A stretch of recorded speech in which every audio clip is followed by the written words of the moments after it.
if you're interested in how I made this delicious shrimp creole. Stay tuned. I think the lighting is wrong.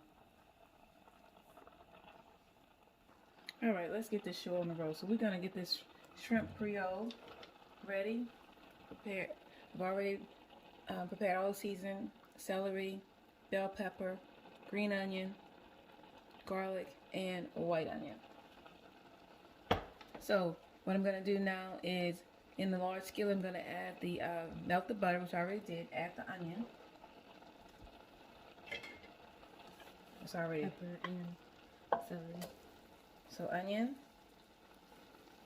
the bell pepper. Let's go ahead and use all of that. And all that. A lot of the seasoning is what makes this do what it do. It gives it that great flavor. Okay, so And the celery. I'm going to add the celery to it as well. I'm going to add a little seasoning to that. What am I adding to this? And just soften 5 minutes. Okay, I'm going to soften for about 5 minutes.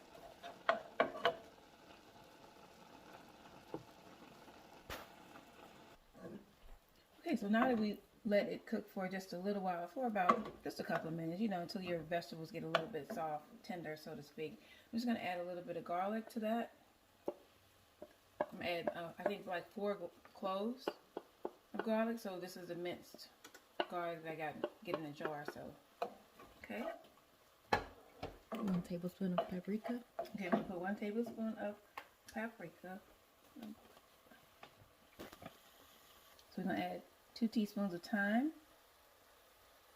I've already added 1 tablespoon of paprika.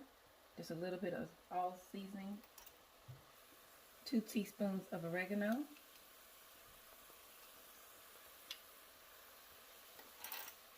1 teaspoon of cayenne. I'm just going to dap it like that. I don't want to put too much.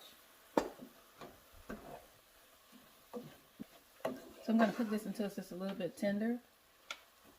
And add, what am I going to do next? Your chicken broth.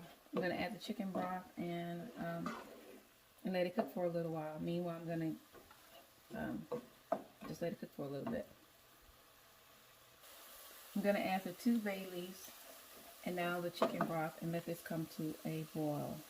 Now, if you don't have your own chicken broth, you know, make your own, then you could actually buy it out the store. But you know me, I like to use bouillon cubes. So I'm going to let this come to a boil. Okay. I'm going to go ahead and add the tomatoes.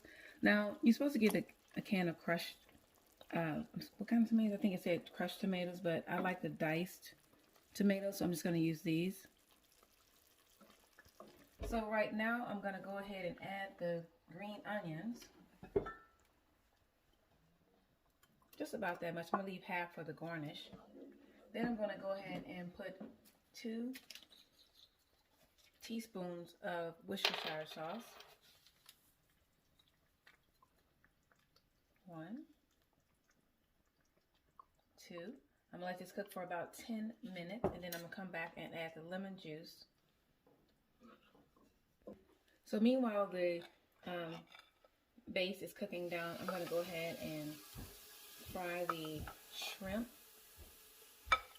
along with the sausage. I'm just going to do both of them together. You can put whatever meat you want in. It's called shrimp creole, but in the South we like to add shrimp and the shrimp and sausage. So I'm just going to go ahead and cook both of them together because I just need these to be pink and I just want to cook a little bit of fat off. Then I'm going to drain it when I get done. I know you haven't seen that done before, but that's the way I'm going to do it. Now that my shrimp is cooked just about all the way down, I'm going to now transfer the shrimp into the base. And just so you guys know that it's okay to put this is beef sausage along with the shrimp. So I'm not even going to pour the little juice off. I'm going to leave that right on there. Now that my roux is thickened just enough, I'm going to add half a lemon.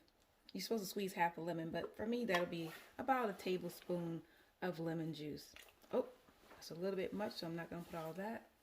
Don't want it to be over lemon. And I'm going to let it, you should add a little bit more season if you want, but I taste this and it tastes so good. It has a great flavor with all the tomatoes and vegetables all coming together, married. I'm telling you, it's delicious. So now I'm just going to let it cook a few more minutes, and then I'm going to add my shrimp, and we'll be just about done. Okay, so now that it's just about done, I'm going to go ahead and remove the bay leaves because I do not like the bay leaves flavor to stay too long. Especially once it's cooked just the way you want it, you can remove the bay leaves. Then I'm going to go ahead and add the shrimp and sausage to the sauce.